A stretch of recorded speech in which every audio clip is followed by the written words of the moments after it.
aidez-moi. C'est par ce grand amour, il m'a aimé. Sa grâce est répandue sur moi, je suis devenu son fils. Il n'y a que toi, il n'y a que toi Jésus, il n'y a que toi, l'unique vrai sauveur. Tunasema tena karibu wasikilizaji wapenzi kwenye Radio Ruki. Ni kipindi kienu Siri za Ufalme wa Mbinguni kinachotolewa na mtumishi wa Mungu Oscar, nami pia ni ndugu Merveille. Tunatoa shukrani tena kwa kila mtu ambaye ameweza kujitahidi kuwa karibu na radio yake ili aweze kuja kusikiliza ufunuo ambao utatolewa na watumishi wa Mungu, ama ili aweze kusikia fumbo ambazo zitafunuliwa kwa siku ya leo. Tutaanza kipindi na mafundisho na tutasi mtumishi wa Mungu aweze kutuombea kwa mwanzo. Baba Mungu wetu, wewe ni mwema. Asante kutupa muda huu tuweze kuchunguza neno lako pamoja na wapendwa wasikilizaji, kazi wako na watumishi wapendwa wote mahali waliko. Bwana, utuongoze katika yote, maana tunahitaji sauti yako. Tangulie mambo yote, maana tuishi kwa kila neno lolote linalotoka kinywani mwako. Tufanye kuishi kwa neno lako, jina la Yesu, amen. Bas, tunasema karibu tena wasikilizaji wapenzi. Tunasema kipindi ni kipindi Siri za Ufalme wa Mbinguni. Tulikuwa tumefanya muda kabisa mwingi sana, tulikuwa hatuko kwenye radio. Tunalomba excuse, ni kwa sababu tulikuwa na program za radio ambayo tulikuwa tunafata, na pia kulikuwa na tuko nafata rediffusion. Tunazani tena kwa siku ya leo tutaweza kuendelea na mafundisho. Bas, mafundisho ambayo ilipita, mafundisho ya mwisho, ama tunaweza sema dernière rediffusion, tulikuwa tunazungumzia kuhusu majina ya makanisa. Na ndani ya mafundisho hiyo tulikuwa na ulizo ambayo tuliwaachia wasikilizaji wapenzi. Tukasema basi, kama makanisa, watu wanasema kanisa ya kweli inajengwa kwa misingi ya manabii na mitume. Sasa tulikuwa na ulizo ya kusema ile kanisa ya kweli ambayo watu wanasema watu wanazoea kujiuliza kanisa ya kweli inajenga kwa misingi ya manabii na mitume. Sasa tunajiuliza ulizo kubwa, kanisa ya manabii na mitume ama ya mitume ilikuwa inaitwa kanisa gani? Ile ndio ilikuwa ulizo kubwa ndani ya mafundisho yetu ambayo tulikuwa tumeweza kuipitiza. Na wakati tulileta jibu kwa ulizo hiyo ya kusema kanisa ya mitume ilikuwa inaitwa kwa jina gani, tukawaambia ya kuwa kanisa ya mitume ilikuwa inaitwa kwa kanisa ya Wakristo, gisi inavyoandikwa katika kitabu cha Petro wa kwanza sura yake ya 4 mstari wa 15 na 16 inasema hivi: maana mtu asiteswe katikati yenu kama muuaji au mwizi au mtenda mabaya au kama mtu anayejitia katika maneno ya wengine. 16 inaleta precision na kusema lakini mtu akiteswa ateswe kwa sababu yeye ni Mkristo. Bas, mtumishi wa Mungu Petro alikuwa na jua ya kuwa kanisa inaitwa kwa jina la kanisa ya Wakristo. Na ile ndio ilikuwa ulizo ambayo tuliacha. Tukasema sasa watu wanasema kanisa ya kweli itajengwa kwa misingi ya manabii na mitume. Sasa kanisa ya mitume iliitwa kwa jina gani? Tukawaambia ya kuwa kanisa ya mitume iliitwa kwa jina la Kristo, ama kwa jina la baba yake, ama kwa jina la Mungu wake. Na jina la Mungu ni Yesu Kristo. Ndio maana sisi ni wa Kristo. Basi, na tukaonesha sasa kusema sasa wapi njo kulitokea makanisa na objectif jina ya makanisa na objectif ya jina ile makanisa ilikuwa nini?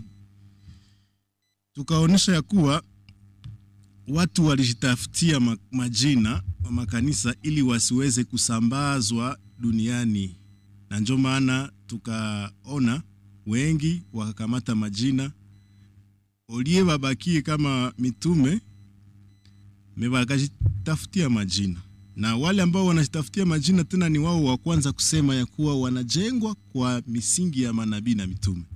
Wengine wakajitafutia majina ili kwa mfano ya Wapentecoste, kwa mfano wengine wanakuwa Cité de Refuge, kwa mfano wengine wanakuwa kanisa mlima wa Sinai, kanisa mlima wa Golgotha. Ile majina yote watu walikuwa wanajitafutia yo ili wasiweze kusambazwa duniani. Na ndio maana hata ufike huko mu Afrika, juu uende Amerika, juu ufike Amerika ukute watu ambao wanakufanana, utasema tu mimi natafuta kanisa ambayo inaitwa kanisa mlima wa Sinai, na kwa ile wakati utawapata kabisa. Ilikuwa juu ya hoga ya watu kuogopa wasiweze kusambazwa katika ulimwengu. Na ile hoga ilikuwa tangu zamani ndani ya kitabu kia Mwanzo, pale ambapo walionesha watu ambao walijenga mnara mkuu, mnara wa Babeli. Nadhani ni pale ambapo tulikuwa tumesoma ndani ya kitabu kia Mwanzo sura yake ya 11. Nadhani nitaweza kurudilia na nitapatia sasa mtumishi wa Mungu neno ili aweze kuendelea. Wanasema watu wa zamani nao pia walijua ya kuwa wakakuwa na jina moja. Jina moja itaacha wakajifanyizia jina, itaacha hawasambazwe duniani. Lakini mwenye aliwasambaza duniani na kuwachanganya lugha alikuwa mtu mmoja. Tutaweza kumsoma ndani ya kitabu kia Mwanzo sura yake ya 11 na kuendelea kuanza mstari wa kwanza. Wanasema na dunia nzima ilikuwa na lugha moja na usemi mmoja. Na ilikuwa ilikuwa wakati waliposafiri kwa mashariki, wakakuta inji sawa katika inji ya Sinari. Wakakaa pale, wakasemezana, tufanye matofali na kuyachoma vizuri kwa moto. Wakakuwa na matofali kwa mawe na lami kwa chokaa. Wakasema, tuzijengeye wenyewe muji na mnara, kichwa chake kifike mbinguni, na tujifanyie jina. Ni ile ndio tulikuwa natafuta. Wanasema tujijengeye kinara na tujifanyie jina. Objectif ya kujifanyia jina, verse inaendelea na kusema tujifanyie jina hata tusisambazwe juu ya uso wa dunia. Tukasema watu wa dunia hii wanajifanyia jina ama majina ya makanisa ili wasiweze kusambazwa duniani, wakijua ya kuwa wakati watachukua jina ya kwa mfano Cité de Refuge ama Eglise mlima wa Kondoo, kanisa juu ya mwamba ama kanisa juu ya mwamba, wakisha kuwa na ile majina, wakati utenda afika kwa mfano Beni, utasema ninatafuta kanisa juu ya mwamba. Unafika tu pale na kuwapata kabisa. Krente ilikuwa ya watu ni kuogopa wasisambazwe ulimwenguni.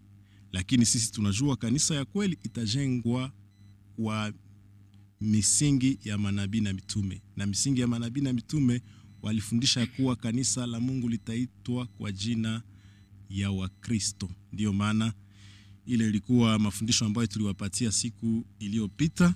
Tunazani tena kwa siku ya leo tutaweza kuendelea na mafundisho, tukiwaonesha tena maneno mengi kuhusu siri za ufalme wa mbinguni. Namba yetu ambayo tunatumikisha ni 09 71 34 77 56. Kama kuna ulizo unaweza andika kwa namba hiyo. Namba ni 09 71 34 77 56. Basi wasikilizaji wapenzi, tunawakaribisha mjina la Yesu Kristo. Kama muko natufata vizuri, tunaamini mutaweza tena kupokea neno la ufalme wa mbinguni. Basi bila kukawa, tutaanza na maombi na kuanza sasa mafundisho. Baba wa milele, tunashukuru wema wako, maana ulikubali tushiriki mkate huu kwa siku wa leo. Wabariki wasikilizaji wote mjina la Yesu Kristo. Amen. Amina. Basi tunatoa shukrani kubwa sana kwa Mungu amewapa neema hii kuwa kando ya redio zenu ili muweze tena kusikiliza mafumbo ya ufalme. Yaani hatutakosa kuwakumbusha kwamba habari za ufalme wa mbinguni ni siri.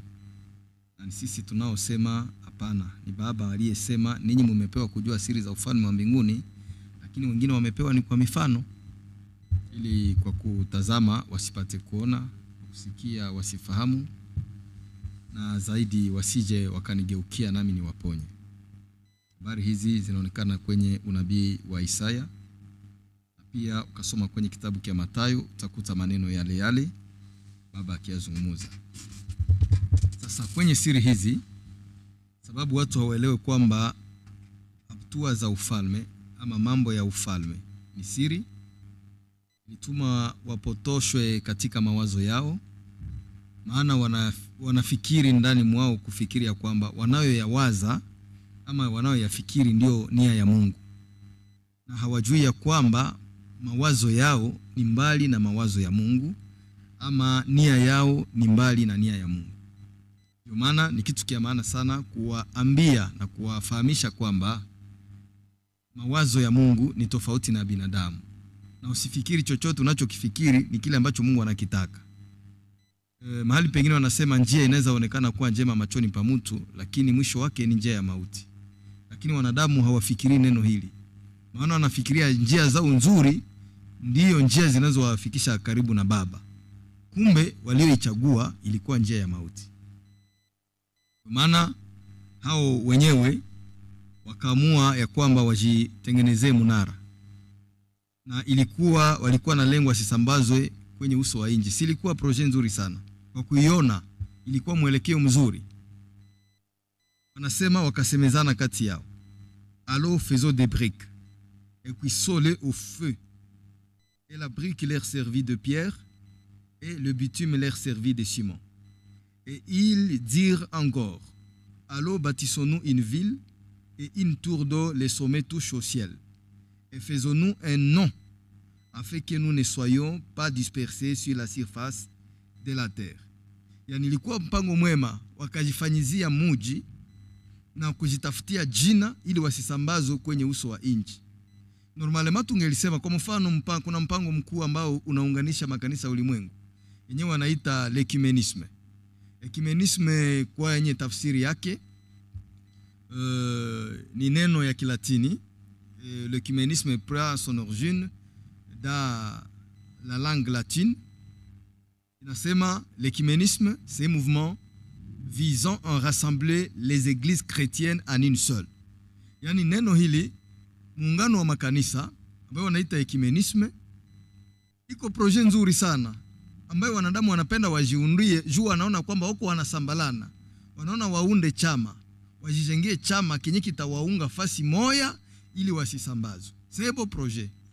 Ukaangalia sasa ile njia wenyewe wanafikiria kuwa njia nzuri, inawaongoza wapi na inawapeleka wapi? Na waza muna majibu yaliyo wazi. L'ecumenisme, c'est un mouvement visant à rassembler les églises chrétiennes en une seule religion.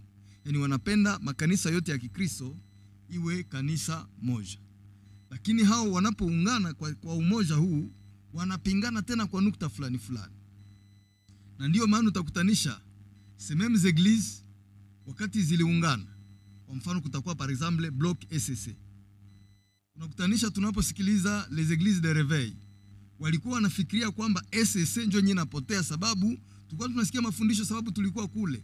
Wanasema makanisa ilishaungana, ishakuwa moya, walishaenda mu SSC, walishafanya nini? Mais eux aussi biko nafanya nao synergie ya maeglise de réveil.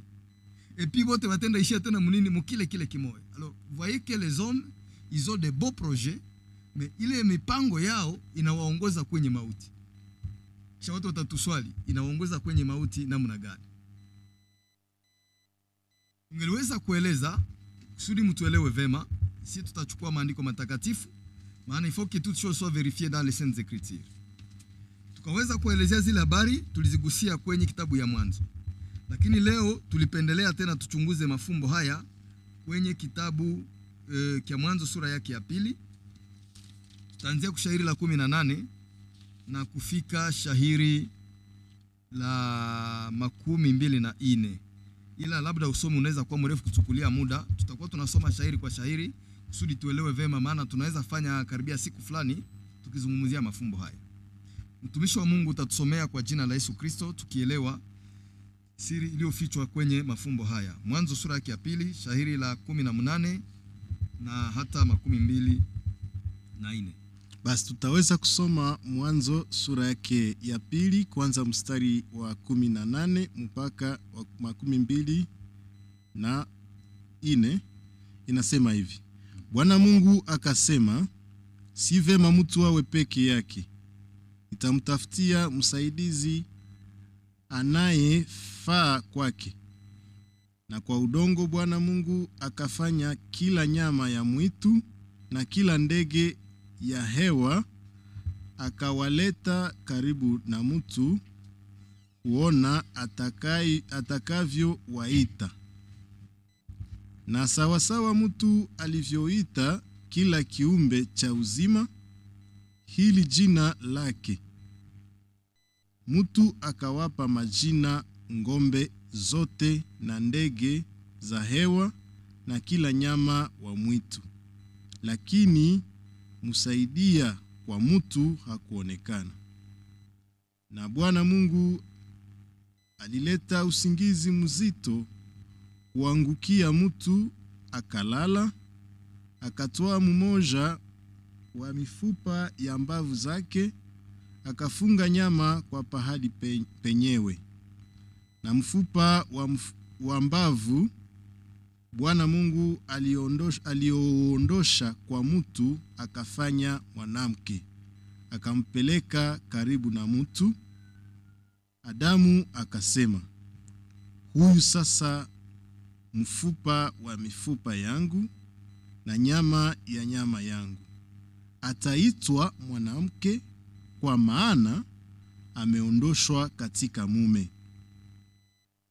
Kwa sababu hii mume ataacha baba yake na mama yake, na atafungana na mkewe, nao watakuwa mwili mmoja. Amen.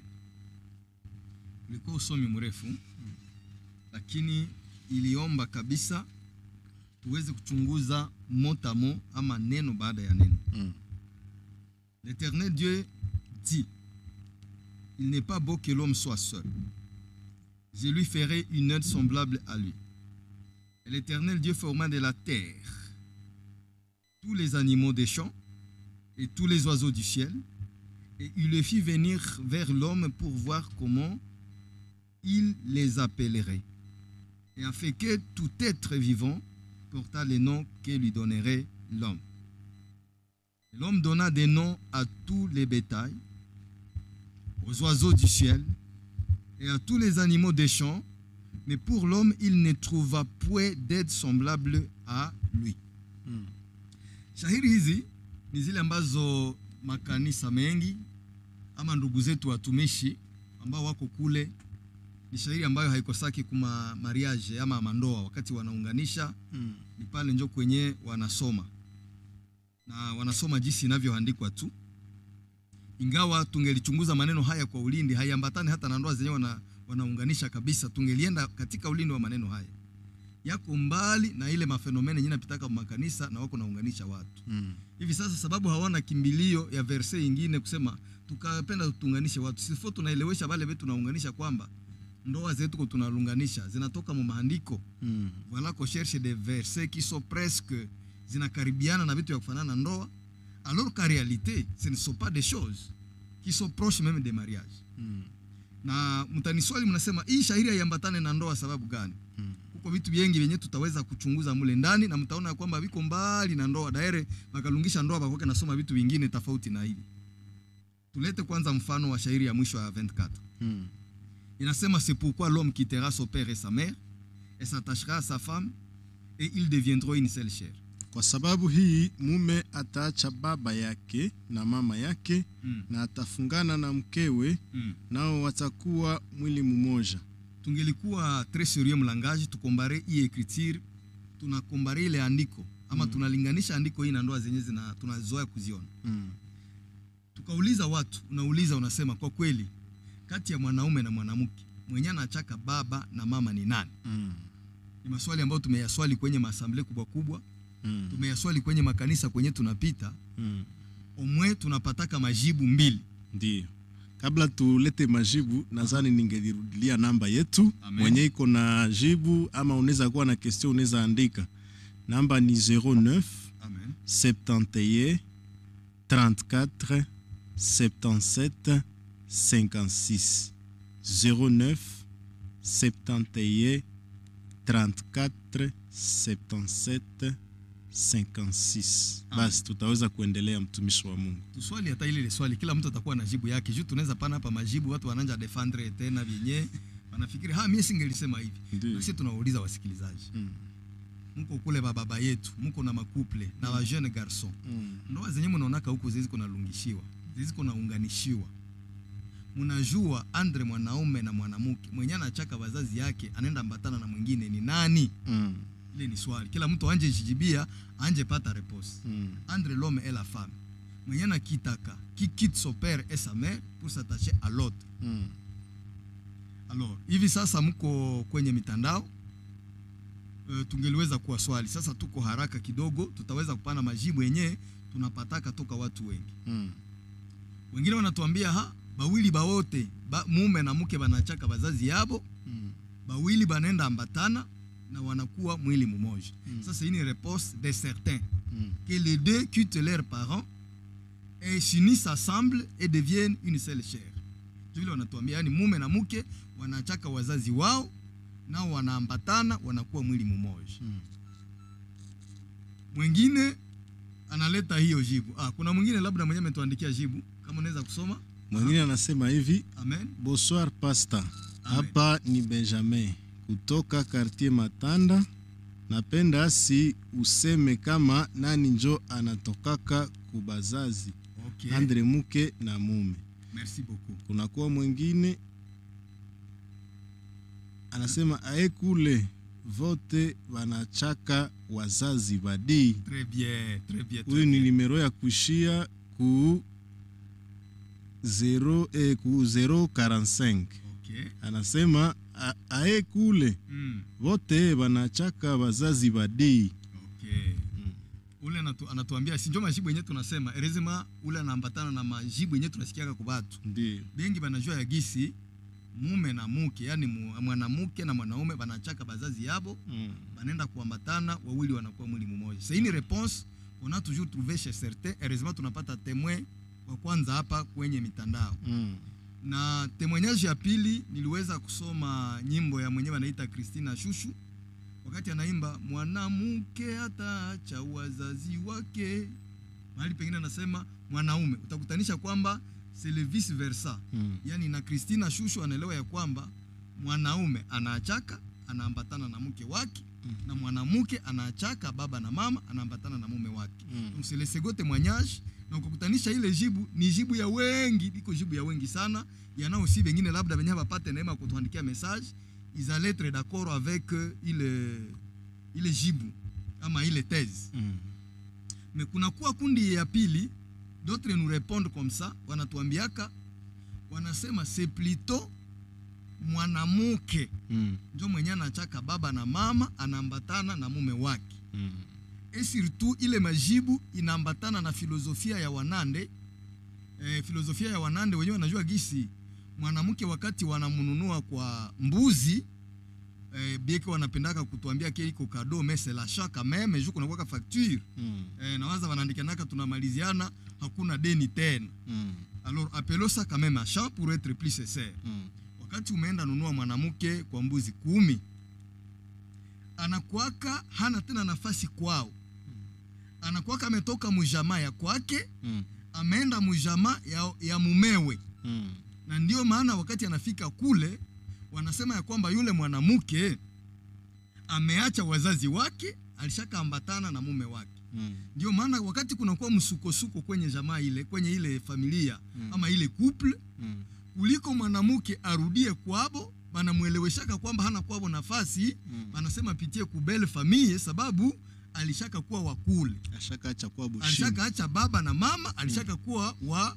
bwana yake ça c'est aussi une réponse que nous recevons chez certains kuna mwingine mwenye anajibia na mwingine wa nimero ya kuisha ku 57 anasema hivi wote wambili wanachaka donge mume na mke wote wanachaka. OK, heureusement tuko na témoignage, voilà l'idée. Na ndio kileta tunamwambia kukizi hii chapitre yenye bana basomeaka na biko nalungisha watu kule. Haiambatane na ndoa zenye ziko zinalungiwa pour être sérieux na tutasoma waziwazi. Si mnaona kama wenzetu nabo banaelewa gisi na binafuatana gisi walifundishwaka. Wanafundishwaka gisi mume na mke wanachaka wazazi wao wanaambatana wanakuwa mwili mmoja. Nimesema na kulingana na wengine wanatushibiaka c'est plutôt ya kwamba ni mwanamke ndio mwenye anachaka wazazi wake anaambatana na mume wake na wanakuwa mwili mmoja. Mwa ile logique ya kusema ya kwamba wakati mwanamke ametoka kwabo anakuwa kamekuwa bwana yake hana kwabo tena nafasi na ile ni majibu yenyewe wanatujibiaka anasema non c'est la femme qui quitte pour s'attacher à son homme. Et d'ailleurs nikapenda nilete deuxième preuve mwa ile wazo yenyewe banaletaka mwenye alidefinire la dot en Afrique mwenye alikuwa kwanza kudefinire dot en Afrique wanamuitaka Thérèse Loko na huyo Thérèse Loko alidefinire dot comme en fait le prix de la mariée yani ni bei ya mwenye atalunga yani ni ununuzi ya mwanamke anasema la famille du mari donne les biens à la famille de la mariée à compensation de celle-ci yani Thérèse Loko akadéfinir la dot en Afrique comme le prix de la mariée yani kisu unaweza fika unauliza huyu mwanamke ni wangapi wanasema huyu anaanza mu 1500 alors mnaweza discuter bei mkafikishana mu 1000 mnaandikia na document na unaenda na yeye c'est comme ça que Thérèse Loko a compris l'essence de la dot en Afrique sasa ni mwa ile njia kwamba wakati ulinunua kitu kuduka kinakuwa kimekuwa chako unakuwa numisha ile kitu inakuwa nimesha achana na patron yani anaacha baba na mama na kuambatana na mume wake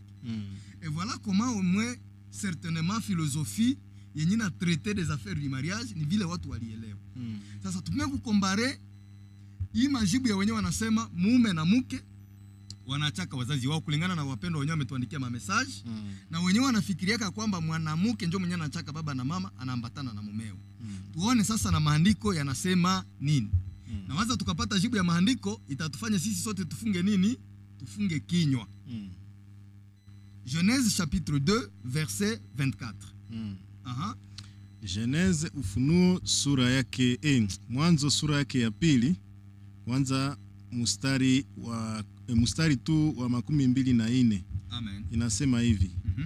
Kwa sababu hii mume. Mnasikia ile neno? Abaseme mke. Wanasema kwa sababu ya hii mume ataacha baba yake na mama yake. Ni mume ataacha baba yake na mama yake na atafungana na mkewe nao watakuwa mwili mmoja. Unasikia mwenye ataacha ni nani? Ni mwanaume. Ndio mwenye ataacha baba na mama. Anaambatana na mke wake nao wawili wanakuwa nini? Mwili mmoja. Alors, à partir ya hatua ile, c'est bien clair. L'affaire est bien comprise. Yani inaeleweka wazi ya kwamba mwenye anaacha ni nani? Ni mwanaume. Sasa ukaweza kuleta maneno haya unaelewesha wanadamu wa sasa. Na unjua ndako na watu wanashirikiana na maandiko matakatifu kuliko baamini bananza kasirika. Ile skili inaweza wezekana. Ile inaweza wezekana mwanaume ndio mwenye anaacha baba na mama anaenda mbatana na mke wake. kisha pale ndio anatoshaka terme ya kusema si mwanaume atakuwa nani, atakuwa amekuwa Mario. Hivi mimi sijajuaka na maana ya Mario, inawezekana ifanye nitafute mu dictionnaire suri nielewe Mario ça signifie quoi. Mais permettons-nous de parler de Mario. Mario c'est lugha ya huku, kama ni ya wapi inamaanisha kwamba mwanaume mwenye aliacha baba na mama anaenda ambatana na mke wake kwao. Na ndio logique ya écriture, c'est pourquoi l'homme quittera son père et sa mère et s'attachera à sa femme et ils deviendront une seule chair. Mu Ephésiens anasema et les deux deviendront une seule chair. Ça signifie que sura ya handiko il faut être Mario kulingana na lugha ya huku pour avoir formé un beau couple. Yani kusudi couple ikuwe inaambatana na écriture, inaomba mwanaume akwenje mwenye aliacha baba na mama aende ambatana na mke wake. Na kama watu wanahitaji preuve ya couple Mario, tunakamata ya kwanza ni ya Musa. Mwenye aliandika livre de Genèse, akaandika livre ya Exode, akaandika kitabu ya Walawi, akaandika kitabu ya Hesabu, na akaandika kumbukumbu la Torati. Il a écrit ce livre là, wanitaka 5 livres de Moïse, wana théologia wanaita le Pentateuque. Exode, Genèse, Exode, Lévitique, Nombre, Deutéronome, Josué. Alors, Nombre et Deutéronome. À partir de Deutéronome, voilà les livres qu'on indique, on appelle ça les 5 livres de Moïse ou les Pentateuque. Le Pentateuque, ça signifie 5 livres. Alors, Musa mwenye aliandika vile vitabu, kuonesha ke ile un bon maître, yani ni mwalimu mwema, iliomba timize ile handiko. Yeye aliachaka baba yake. Baba yake alikuwa Mlawi, mama yake Mlawi. Akaacha baba yake na mama yake Misri, akashuka Madiani kwa Jethro, baba mkwe yake. Kule akakutanisha binti anaitwa kwa jina la Sephora, akaungana na Sephora na wakakuwa mwili mmoja akiwa katika jamaa ya ukwe yake. Etada sa belle famille, na kule alifanya 40 ans na iko wapi? Na iko katika jamaa ya baba mkwe yake. Alienda kuambatana na nani? Na Sephora. Sasa kama être Mario c'est ça être péché, c'est ça le péché, kulingana gisi watu wanasema, jua wanasema ile neno haiwezekana. Iliwezekana kwa Musa. Musa aliacha baba na mama akaambatana na mke wake Sephora, na alifanyaka 40 na iko wapi? Kwao bibi yake. Et c'est ça la parole de Dieu. Na kama kinakukwama shingo, usisome tena maandiko, inaomba unasoma vingine, unasema bosi tuko naungana, sans lire les saintes écritures. Ndio. Na kama tunafuatana tuna andiko, tufanane nini? Andiko, na tufanane aliyeandika ile andiko Musa. Ndio. Tutapana tena namba yetu ni 09 71 34 77 56. 09 71 34 77 56. Tutaweza kuendelea mtumishi wa Mungu. Amen. Hivi sababu muda wetu ni mfupi, tumeenda kwa mama ile fumbo, kulikuwa vitu vyetu tulikusudia tuseme, inawezekana na hivi vyetu tunaongea ni vya maana. Ndio. Mtu wa pili mwenye alienda kuambatana na mke wake alikuwa ni Joseph. Ule walioujisha kwenda alipoujishiwa na ndugu zake. Alienda kuambatana na Aznash dans le pays d'Égypte, le pays de sa femme. Il quitta son père et sa mère et en partant s'attacher à Aznash, ambaye alipewa na Farao, na huko kwa mwanamke chez Farao akakuwa nani, wakaambatana wakakuwa mwili mmoja, na wakazaa anayemuita Efraimu na Manase. Kama tunaweza vuka huo mfano, tunaweza shuka kwa mtu mwingine, alikuwa Yakobo. Naye aliacha baba na mama, akaenda ambatana na wake zake, yani Lea pamoja na Rachel, kwao Rachel na Lea. Na kule alifanya venda na iko katika jamaa ya ukwe yake. Il fit dans sa belle famille, wa muyomba yake mwenye wanaita Labani. Na kule akaungana na wake zake, yani wa kwanza alikuwa Lea na wa pili alikuwa Rachel, na alifanya miaka 12 huko, na nasema walibadilisha mara 10 mshahara wake. Yani ile ni mfano ya tatu. Nous avons la personne de Jacob à sa belle famille où il a effectué 20 ans. Sababu 14 ans alikuwa akitumika, na akaongeza tena sijui miaka 6 akitumika kazi kuhusu mabadiliko ya kazi pamoja na mbuzi ama pamoja na kondoo. Nous avons beaucoup à dire là-dessus, mais on aura le temps d'en parler. Yani alifanya 20 ans na iko wapi? Katika jamaa ya wake zake. Kama tunaweza shuka pale, Samsoni naye mwenyewe aliweza kushuka katika inji ya Timna kusudi ambatane na mke wake, ingawa alikutanisha mke huyo alikuwa ameondoshwa. La femme était déjà détournée, mais c'était à Timna où Samson est descendu pour avoir une femme. D'ailleurs baba yake na mama yake waliweza kumkataza, lakini andiko linasema ya kwamba baba yake na mama yake hawakujua ya kwamba neno hili lilitoka kwa Bwana. Afin de chercher une occasion de chute, kusudi taifa Israeli ikuwe nafanya nini? Ikuwe imegombolewa.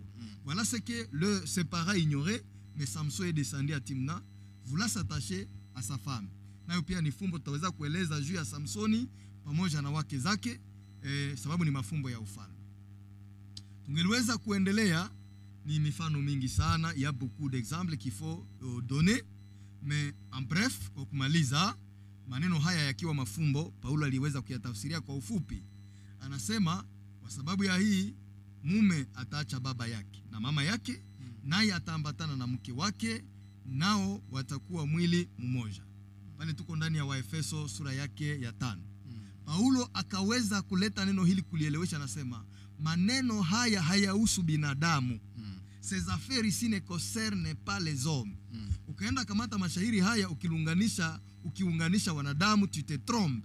Ou alors tu es vraiment dans les comment on peut appeler? Est-ce qu'on peut appeler ça insensibilité? C'est être plutôt insensé. Ni kukua tu mbumbafu. Wakati unaunganisha maneno yasiyohusu wanadamu, unayambatanisha na wanadamu, watakuita nani? Mujinga ama mbumbafu. À d'autres termes, on va t'appeler fou ou alors folle. Ndani ya Waefeso, sikiliza kile ambacho Paulo anasema, akitupatia maana ya ile siri ya yule aliyeacha baba na mama akaambatana na mke wake. Ndani ya Waefeso sura yake ya 5, shairi la 32 hata 33. Tusome mjina la Yesu Kristo. Basi tumeweza kusikia watakatifu wa Mungu ya kuwa kila mtu ambaye anasikia wanalungisha watu kwa andiko hiyo anakuwa na upungufu wa akili. Sasa sisi sote tulilunga kwa namna gani? Eska haiko hiyo andiko njoo yenye walitulungisha nayo? Kumbe tunaweza kuwa tulilungaka na watu walitulunganisha kabisa na habana akili. Walikuwa na upungufu wa akili kabisa. Basi tutaweza kusoma sasa siri za ufalme wa mbinguni ndani ya kitabu kia Waefeso sura yake ya 5. Mstari wa 13 na ngapi, mtumishi wa Mungu? 13 hata 33. Tunaanza, inasema hivi. Kwa sababu kwanza 31 inasema hivi. Amen. Kwa sababu ya neno hili mume ataacha baba yake na mama yake, na atafungana na mke wake, nao wawili watakuwa mwili mmoja. Paulo anasoma lile andiko akireprendre, akikamata lile andiko la mwanzoni. Anasema kwa sababu ya hii mume ataacha baba yake na mama yake, naye atakwenda kufungamana na mke wake, nao wawili watakuwa mwili mmoja. 32 nasema hivi. Pale mfanye angalisho kidogo, msikilize neno ambalo Paulo analisema. Siri hii ni kubwa. Yani ile maneno ya mume na mke iko siri kubwa. Lakini ninasema habari za Kristo na kanisa. Yani haiko habari za watu. Yani pastor akasema na kamata hiyo shahiri, anaiunganisha kubatu, atakuwa amekuwa na upungufu wa akili, sababu ni siri inayomhusu Kristo na nani? Na kanisa. Donc cette équation est possible wakati inamhusu Kristo na mke wake nani? Kanisa. Ndio maana utaelewa ya kwamba ni kwa sababu ya ile Kristo aliacha baba yake, akaacha na mama yake, akakuja kuambatana na mke wake kanisa, nao wakakuwa mwili mmoja unaoitwa kanisa, mwili wa nani? Wa Kristo. Haiko kanisa mwili yangu, ilikuwa kanisa mwili wa nani? Wa Kristo. Donc cette équation impossible inawezekana tu wakati inamhusu Kristo pamoja na kanisa. Sasa watu watatuuliza baba yake na Kristo ni nani na mama yake ni nani? Mtaelewa ya kwamba lorsque nous parlons de la paternité, tunaeleza juu ya ubaba. Elewa ya kwamba katika mwanzo Yesu Kristo alikuwa ni yule baba. C'est lui le père. Na Esaïe chapitre 9 inamuita baba ya milele. Lakini hakuona kuwa baba iwe kitu cha kushikamana nacho. Il a abandonné sa divinité. Il s'est dépouillé lui-même. Aliweza kujiondoshea utukufu wake, akajiondoshea ubaba, akaacha ile gloire de paternité, akajifanya kuwa mwana, akavaa mwili kama binadamu ili aweze kuambatana na mke wake kanisa, nao wakuwe mwili mmoja. Quand nous parlons aussi de la maternité, yani umama inamaanisha mafundisho. Jésus-Christ a son propre enseignement. Ana mafundisho yake ya kiungu ambayo anamiliki, ambayo anakaa ndani yake. Jésus est né de la gloire. Il a une gloire éternelle. Ndio maana utasikia wanasema aliaminiwa katikati ya watu, akahubiriwa, akaonekana na malaika na akanyakuliwa katika utukufu. Donc il s'est dépouillé de cette gloire pour venir chercher son épouse, akia atafute mke. Na baada ya kupata ule mke, alihubiriwa katika ulimwengu, akaaminiwa na watu, akaonekana na malaika na kisha akanyakuliwa katika nini? Katika utukufu. Na waza tunaweza soma lile shahiri ndani ya Waefeso, disons ndani ya Timotheo, 1 Timothée chapitre 3:16 je crois. Kama nakuwa na kumbukumbu njema, tunaisoma mjina la Yesu Kristo. 1 Timothée chapitre 3 verset 16. Wa Timotheo wa kwanza sura yake ya 3 kuanza mstari wa 16 inasema hivi. Na pasipo shaka siri ya utawa ni kubwa. Na pasipo shaka, mnaelewa ya kwamba zote ni nini? Ni siri. C'est le mystère de la piété est grand. Na ndio maana tuliwaambia kwamba kipindi hiki ni siri za ufalme wa mbinguni. Sasa siri ya utawa, siri ya kumuja Mungu iko kubwa. Mungu alionekana katika mwili. Si mnasikia? Kuna Mungu mwenyewe alionekana katika mwili, naye ni Yesu Kristo. Alihesabiwa kuwa na haki katika roho. Yule Yesu Kristo Mungu wa kweli alihesabiwa kuwa na haki katika roho. Alionekana na malaika. Yesu Kristo akaonekana na malaika. Alihubiriwa katika mataifa. Mungu aliyehubiriwa katika mataifa ni Yesu Kristo. Aliaminiwa katika ulimwengu. Mungu aliyeaminiwa katika ulimwengu ni Yesu Kristo. Alipokewa katika utukufu. Yani ule utukufu aliouacha tangu zamani, alipokelewa ndani ya ule utukufu. Na ule utukufu ni ule tunaita la maternité céleste. Ni kule ambako Mungu alishuka. Il est né de cette maternité. Dieu est né de la gloire. Yani akashuka toka utukufu, akaja kutafuta mke wake kanisa. Na baadaye kuaminiwa katika ulimwengu, c'est ça former l'église. Alipokuwa ameambatana na ile kanisa, akarudi sasa kunyakuliwa ndani ya nini? Ndani ya ule utukufu. Ndio maana aliacha ule utukufu ili ampate mke, na baadaye kumpata mke akanyakuliwa katika nini? Katika utukufu.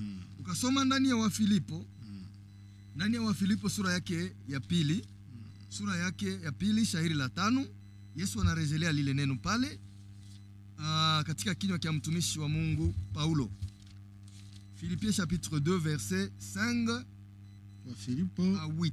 Sura yake ya pili kuanza mstari wa 5 mpaka mstari wa 8 inasema hivi. Amen. Muwe na nia hii ndani yenu iliyokuwa ndani ya Yesu Kristo. Kama vile wanaweza kuwa sérieux, wangelipendelea kukuwa na nia. Ils allaient avoir ces sentiments. Ile sentiment, ile nia ambayo ilikuwa ndani ya Yesu Kristo. Et Dieu qui est Dieu depuis l'éternité. Mais iko na sentiment. Ile sentiment, ile nia ya Yesu ni nani? Nia ya ule Mungu Yesu ni nani? Sasa ni nini? Yaani Paulo anasema ninyi watumishi wote muwe na nia ile yenye ilikuwemo ndani ya Yesu Kristo. Ile nia ilikuwa nini? Ndiye aliyekuwa na namna ya Mungu. Ule Yesu alikuwa na namna ya Mungu. Hakuona kuwa sawa na Mungu kuwa kitu kushikamana nacho. Eski batumishi ya sasa banaweza kubali hiyo nia ya Kristo iwe ndani yao? Un serviteur mwenye anajikutaka ya kwamba basipomwona iko na power anajikutaka iko dépouillé. Est-ce que ile kitu inaweza animer le serviteur na présent watumishi ya sasa benye wanapenda lokumu, wanapenda sifa, bamuone tu iko yule ya watu wengine, bamuone wakati anapita, il faut que les gens acclament. Est-ce que vraiment les serviteurs da présent wanaweza kuwa na hiyo nia yenye ilikuwa ndani ya Mungu Yesu Kristo mwenye hakuona kuwa sawa na Mungu kuwa kitu cha kushikamana nacho? Kama serviteur aussi mwenye anaweza jikuta kuwa un grand serviteur, haiko jo preoccupation ile sifa ya binadamu kusema oh na mie iliomba nivume. Hizi masiku tuko nakuwa nafuata vitabu ni kuma TikTok kama Phoenix TikTok nasikia wanasema TikToker. Sasa niko nakuwa nafuata term yenyewe wanaita influence. Wanasema mtu fulani alishavuma il est devenu influençant. Inakuwa na préoccupation ya serviteur pour chercher de telles influences. Ça signifie que les serviteurs là havana nia ya Kristo. Un vrai serviteur hana besoin akuwe influenceur ou influenceuse aonekane na watu, sifa zake zitokane na watu, hapana. Avoir les sentiments de Christ, c'est se dépouiller ya kitu chenye uko nacho droit. On est grand serviteur mais on se dépouille. Unakuwa sawa sawa na watu wengine. C'est ça ce que le Seigneur veut. Anapenda watumishi bashuke. Ndio maana na leo kama kuko makonflit des églises, c'est parce que mwingine mtumishi anapendaka yeye njo akuwe yulu ya wengine na mwingine anapenda kuwe yulu ya wengine, na ndio maana inazala des conflits avec les représentants. Et d'ailleurs jusqu'à présent na makanisa mnanja kwa vote, chose qui est scandale. Ils veulent être considérés. Les serviteurs considérés. Najua nasikia mnakuwa ka pasteur titulaire, unakuwa pasteur associé, unasema pasteur titulaire na associé.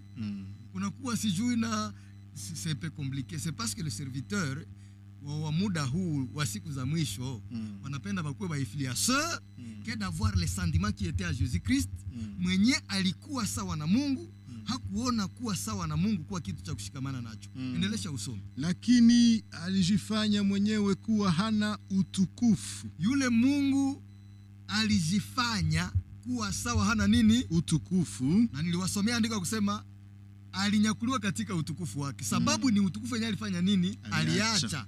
Na ile utukufu ndio tunaitaka la maternité céleste. Yani ule njo mama wa Yesu. Ule njo, c'est ça la maternité qui a donné naissance à Jésus. Il est né de la gloire. Et il s'est dépouillé de cette gloire pour faire reprendre cette même gloire. Ndio maana alijifanya kuwa sawa mwenye hana utukufu alors qu'il était glorieux. Na ile na dependre na nini? Na sentiment, na nia yenye ilikuwa ndani yake. Hakuona kuwa sawa na Mungu kwa kitu cha kushikamana nacho, akaona ajidepouiller de sa gloire. Endelesha usome. Akiwa namna ya mtumwa, akajifanya kwa namna ya mtumwa. Akakuwa na mfano wa mtu, akakuwa na mfano wa mtu, na akionekana na sura ya mtu. Ni kusema Yesu wakati alikiaka kwa mfano wa mtu, realite hakukuwa kama mtu. Mais akaona kusudi aache ile utukufu. Ajidepouiller, il faut qu'il paraisse comme un simple homme. Aonekane sawa sawa na mtu. Avale nguo za sawa zetu. Akaonekana kwa mfano wa mtu. Kifaransa nasema, mais il s'est dépouillé lui-même en prenant une forme de serviteur, devenant semblable aux hommes et ayant paru comme un simple homme. Yani akatokea tu sawa mtu, sawa mkulima. Et d'ailleurs wakati alifufuka, il y a une femme qui l'a vu comme un jardinier. Alifufuka kaenda onekana mu jardin. Na wakati Yesu alimwambia, mwanamke, que pleures-tu? Naye akamuuliza nasema, kama wewe ulitwala ulienda kuweka bwana yangu, dis-moi où tu l'as mis, uniambie mahali yuko.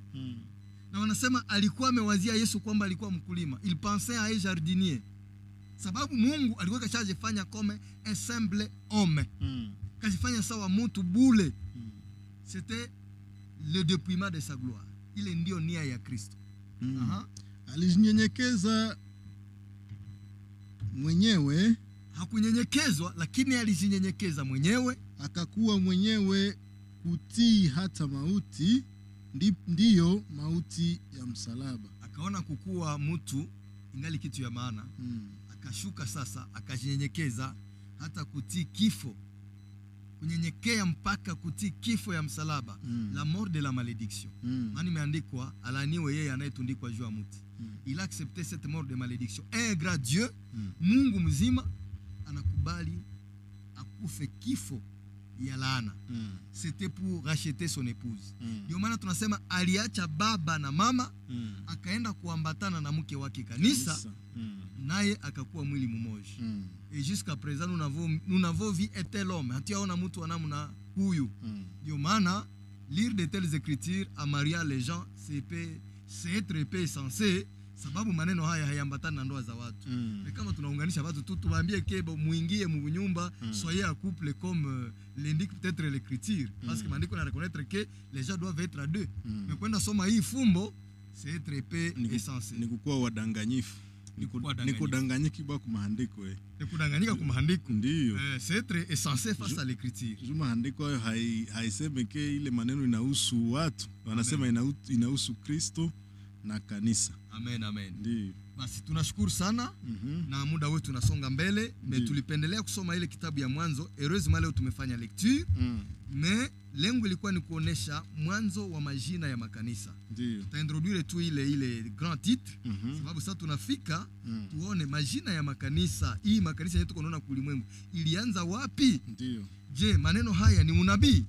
Ndio maana unasikia wanasema si vema mtu aishi peke yake, lazima nitamfanyizia msaidizi anayefanana naye.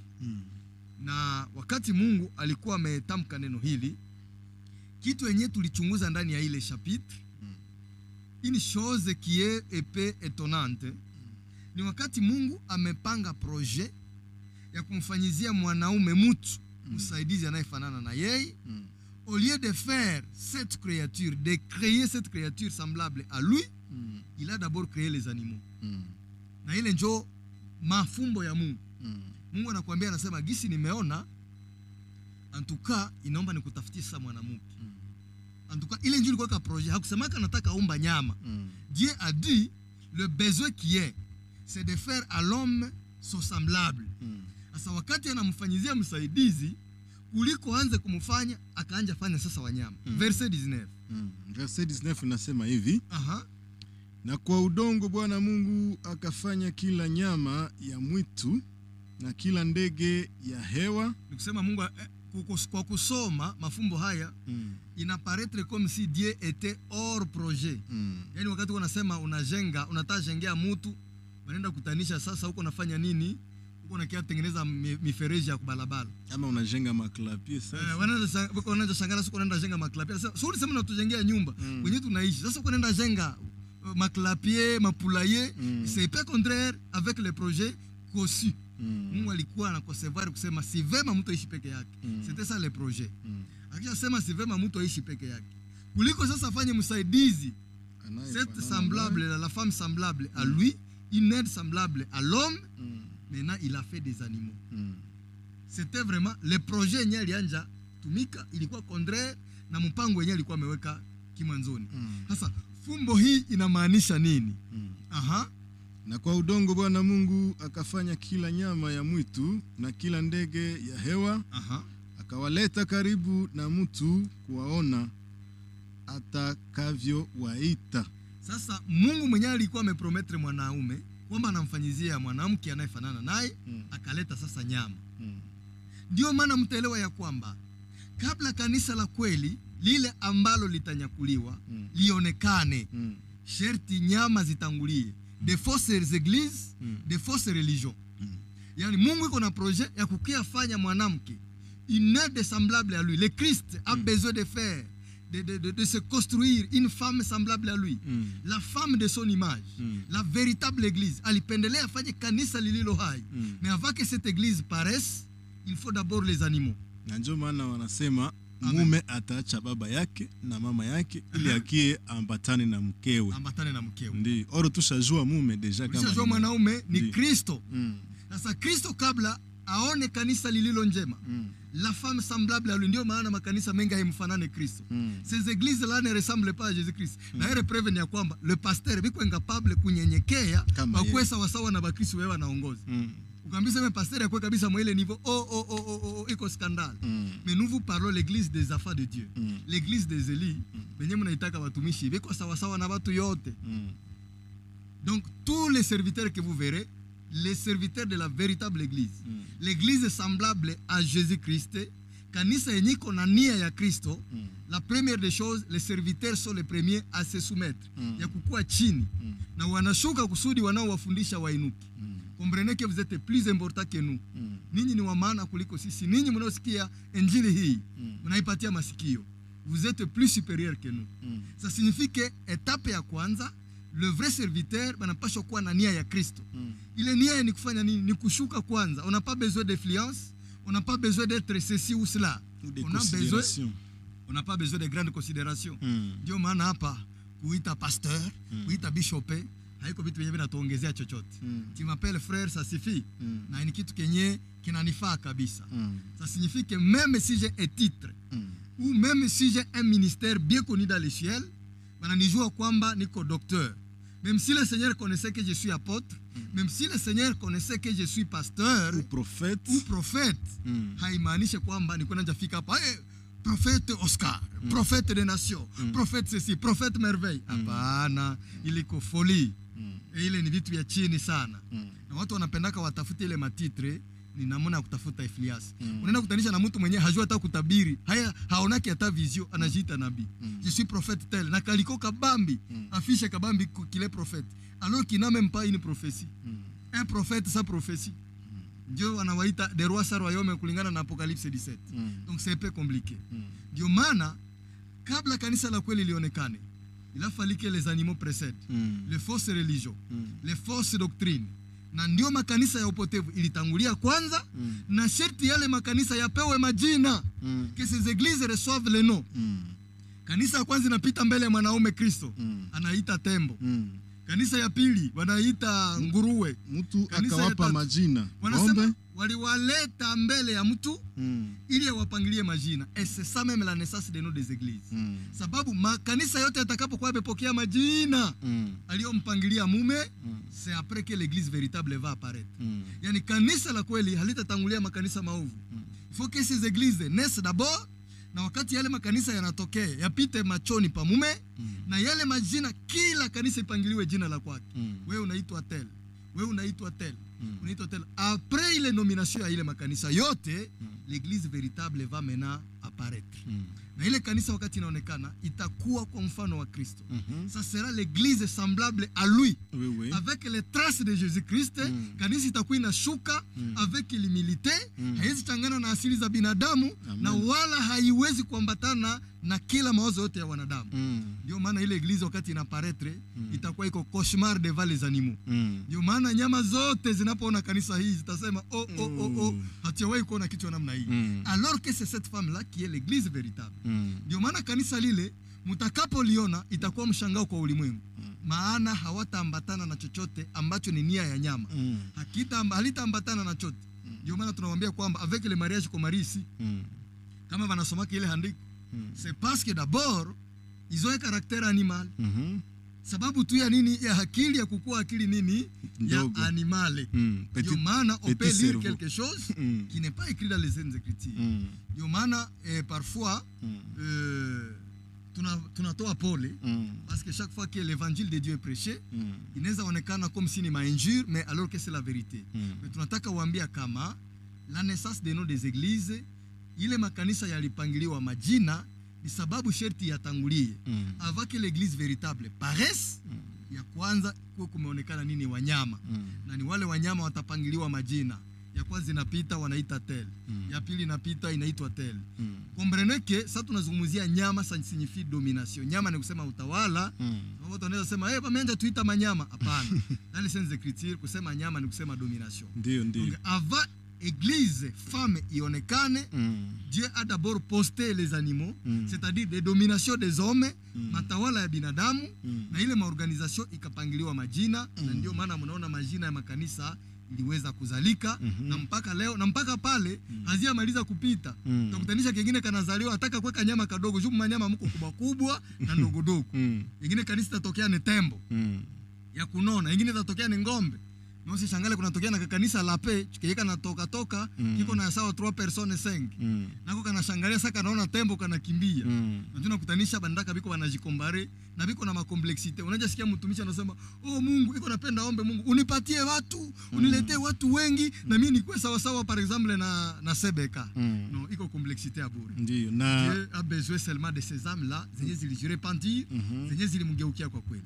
Asante sana. Ndio, na ingine yenye nilipenda niongeze. Amen. Watu basi waze tubebachamba tuseme ni manyama, lakini Yesu Kristo anatukonsidere kama manyama sisi wote. Amen. Anasema taweka kwa upande wake wa kushoto mbuzi, na kwa upande wa kuume atatia nani? Kondoo. Amen. Basi na kondoo wa upande wa kuume si wale ndio wanafanana mwana kondoo. Amen. Ndio maana mwanamke wa Mungu anafanana na mwenyewe kwa upande wa kuume. Ni kondoo. Ndio maana tunafanana kondoo. Lakini wa upande wa kushoto ni mbuzi. Mungu ndio anajua tuita, alianza watu mbuzi cette fois ci haiko sie. Na ingine yenye nilipenda niongeze, mkasoma ndani ya Proverbe 16 3 verset 16, watasema ya kuwa kugoshe ya Mungu kuko considération na richesse. Alors que mtumishi, la richesse et la gloire. La richesse et la gloire, ou est la considération ndani ya nyingine version. Amen. Oro mtumishi wa Mungu alikuwa anasema watu wote ambao hawana nia ya Kristo ya kujishusha. Amen. Wale wapasteri wa kujinyorosha kabisa wa kutafuta considération, donc ni mbuzi ziko ku côté gauche. Ya gauche, ça veut dire que la gloire et les richesses. Ça veut dire que mbuzi haezi fanana na mwana kondoo. Amen. Na ni vile njoo walionekana wakikuwa manyama, na mwenye aliwapatia majina ni mwana kondoo ama ni Kristo. Ni Kristo kulingana na mwili. Na ndio maana mko naangalia attention avec les serviteurs qui aiment les gloires et qui aiment les richesses. Na ndio maana waliwaambia mtoe moya ya 10, tuliwaelezea kisi moya ya 10. Anasema unayeitoa uikule mwenyewe. Pale tuko mu Deuteronome 14 verset 22. Mungu anawaambia mkule moya ya 10 ya kwenu, kisha mnaipelekea ceux qui aiment les gloires et les richesses. Et les considérations. OK, considération. Ils aiment être considérés. Tandis que à sa droite c'est la longue vie. Sherti tuangalie sana kutafuta maisha marefu. Tutafute uzima wa milele kuliko kutafuta utukufu wa binadamu, kutafuta ile considération et des richesses. Ile ni hatua ya kuweza kuelewa na kufahamu vema. Bwana Yesu Kristo awabariki. Basi tunasema asante kwa kuwa mlitusikiliza na kutupa masikio.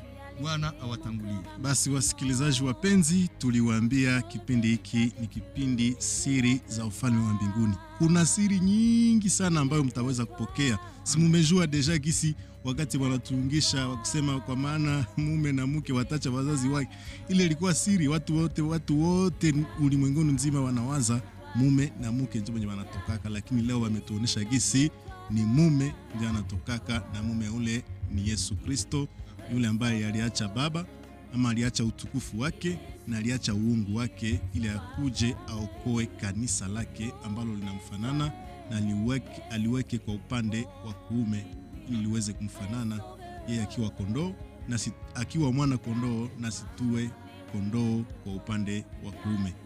Basi tumeweza kusikia maneno ya Mungu ama siri ambazo zilikuwa zinavichwa tangu vizazi na vizazi. Watu wamekufa wamepita hawakuwa najua hizo siri, lakini kwenu nyinyi ambao mnatusikiliza mmeweza kupokea hizo siri. Tunasema Yesu awabariki na mmepewa neema kabisa. Mshukuru kwa lile jambo. Basi ni mwisho kabisa ya kipindi chetu. Tutasimu mtumishi wa Mungu aweze kutuombea na itakuwa mwisho kabisa. Baba Mungu wetu uliye mwema sana, wabariki wasikilizaji waliojitoa mwili, roho na akili kusikiliza neno lako, walioandaliwa ufalme waupokee jina la Yesu Kristo. Amen. Basi wasikilizaji wapenzi, ni mwisho tena ya kipindi chetu. Tutakuwa tena hapa mercredi a partir ya 20h15 mpaka 21h15. Yesu awabariki, muendelee kutufuata kwenye Radio Ruki, mtapata maneno mengi kuhusu siri za ufalme wa mbinguni. Chao.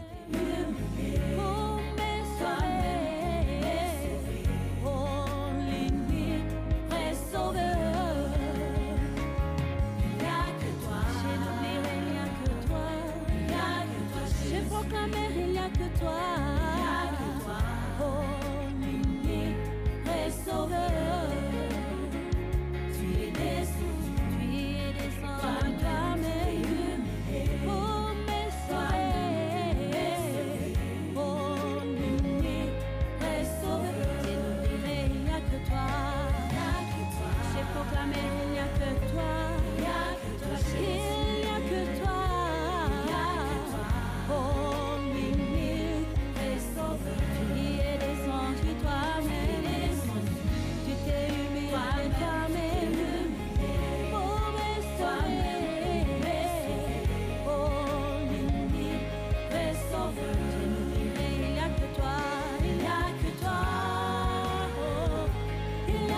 toi Jésus, il n'y a que toi, l'unique et sauveur.